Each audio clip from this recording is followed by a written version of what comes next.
All right, joining the show now, guy I've known for a long time, Albert Breer, senior NFL reporter for the Monday Morning Quarterback, covered the NFL for 15 years. Albert, what is up, my man? What's happening, J-Mac? It's good to see you in the big seat there. Yeah, thank you. Very excited. Kind of excited for my Jets, maybe if they pivot off Aaron Rodgers. But let me get from you this Friday morning, what is the latest on Rodgers? It's been a few days since the Jets flew out to try to convince him to come to New York. Yeah, the ball's still in his court. You know, that's where it is. That's where it's been. And, you know, I think one thing about Rodgers we've learned the last couple of years is that he takes time to make his decisions. I do think at the end of the day, the contract part of it's going to be workable. Now, they're going to have to figure out who's going to pay what, how it's going to be structured. But, you know, you could trade the contract now, and the cap number for the Jets would be very, very reasonable, a little over $15 million.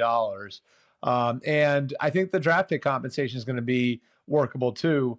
I don't think the Packers are going to demand a first-round pick. I think that there's a good chance that this winds up being the Jets' second-round pick, which is 43rd overall, and then maybe a conditional pick or two down the line based on things like performance, whether or not he plays in 2024, that sort of thing. So, you know, really for right now, the ball is in Aaron Rodgers' court, and you know, he doesn't have a no-trade clause, but both you and I know no one's going to trade for him with him due $60 million in 2023 without knowing he's fully on board. So this is going to be up to him. Albert, I saw a report that the Packers were demanding an expensive bottle of champagne to celebrate that Rodgers is gone. Can you confirm that? Or I can't confirm that, but I can confirm their approach has been way different this time around. You know, J-Mac, like, it's just like if you look the last couple of years, and this is 2021, 2022, they were very much all in on their roster at that point, and they were leaving the door open for Aaron Rodgers. Aaron, take your time. Do what you need to do. We're waiting here for you. You can make a decision whenever you feel like you're fit to make that decision. And this year's been way, way different than that. This year's been, we want a decision by the beginning of free agency. We need to plan going forward what we're going to do. I don't think that they're as all in on the roster now as they have in the last couple of years. Doesn't mean they don't like the roster, but just as far as how they leveraged contracts and everything else, I think the Packers sort of view this as a natural point for them to turn the page. You know, by the way, like the last couple of years, they were a little worried about where Jordan Love was.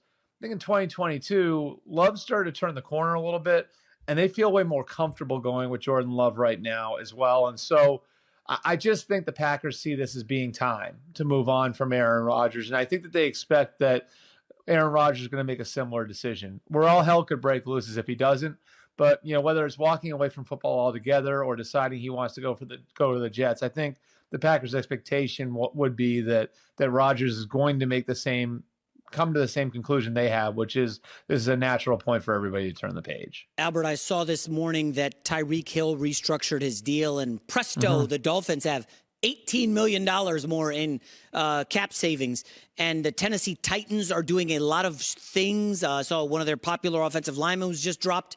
They're freeing up cap room. Now, a lot of reports that Rodgers has a house in Tennessee. Maybe if you want to bring politics into it, Florida would be a great fit for Aaron Rodgers. Do you see any of those teams making a late push for the QB? Well, I think the Dolphins and Titans are two different situations. Like I think if it's going to be, if you're talking about Miami, I do think that the plan is to go forward with Tua Tagovailoa for right now. They did a few restructures. Tyreek Hill is one, Teron Armstead's another, Bradley Chubb is a third. And they really, again, need to get answers on Tua Tagovailoa right now. And I think that's sort of where their focus is. Now, could things change over time? Could the Lamar Jackson situation drag on and the Dolphins get involved? Could Tom Brady come into the equation in August or September? I think those are things that could happen with some time. But right now, I think this is about sort of cleaning up their cap and making sure they can put the right team around Tua. Tennessee is sort of, I think, at the end of the road with the core of players they've won with the last few years. And so they cut Ben Jones, they cut Taylor Lewan. You've heard about them at least listening to offers on Derrick Henry. I don't think they were actively shopping him, but at least listening on Derrick Henry. With the new general manager and Rand Carthon in there, this was sort of always going to be a point where they, and I could use that term again, turn the page. And, so I think that is part of the reason why they handled the front office situation the way that they did over the last 2 or 3 months, because they knew this was coming. And so, like, could the Titans throw the hat in the ring on Aaron Rodgers? Yes, but I don't know that any of these moves that they're making would foreshadow that in any way. If you look at it, they're more lopping off talent than they are clearing cap space to bring somebody in. To drill down on Lamar for a second, a year ago, Carolina was hot and heavy for Deshaun Watson, despite the civil lawsuits. Carolina was down to the final, one of the final 3 or 4 teams for Deshaun Watson. Albert, this smells a little weird. Both of them were hard up for Watson, and now neither of them, allegedly, according to some reports, are interested in Lamar Jackson. That doesn't add up to me. Well, the Panthers and Falcons are two separate situations. You know, the Panthers last year were at the end for Matt Rule. Matt Rule knew he was fighting for his job going into the season. And so, a big part of, their strategy last year was like, let's see if we can win with the current core. And so going and getting somebody like Deshaun Watson would breathe life into Matt Rule's tenure in Carolina. That was the idea of it. Now they've got a first-year head coach.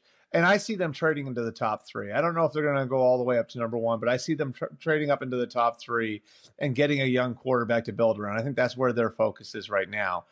The Falcons are interesting just because, I think you look at what they've done over the last couple of years and how methodical they've been in building it and how methodical they've been in cleaning out their cap and eating $60 million in dead money last year.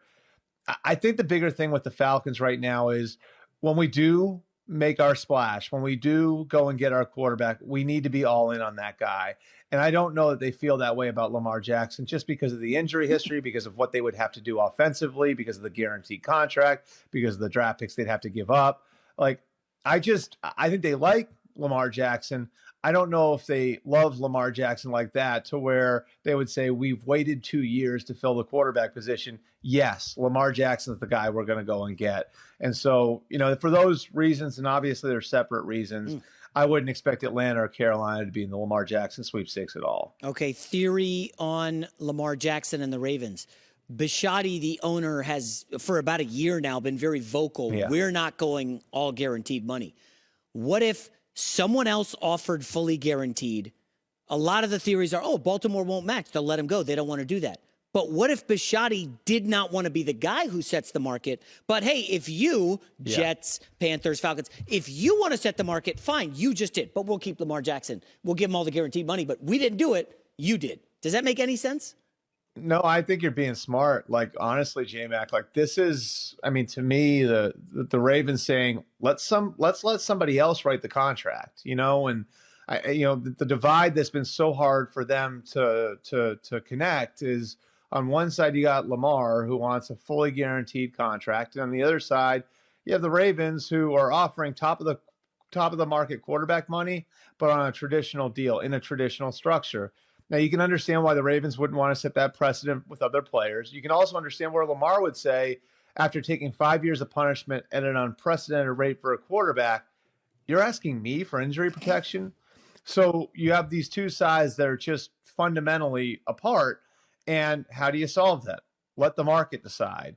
And so I think essentially the idea here for the Ravens isn't to let Lamar Jackson go.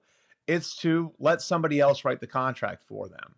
And okay, Lamar, you said that you think this is going to be out there for you. Let's see.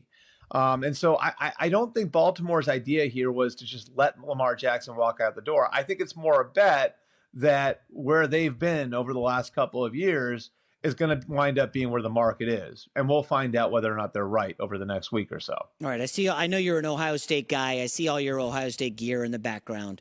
CJ Stroud, is that going to be the guy Carolina trades up for? And then part 2 of this is, outside of the top 4 quarterbacks, give me one of these mid-round sleepers who could be a Brock Purdy. Hell, Dak Prescott was a sleeper. Russell Wilson was a sleeper.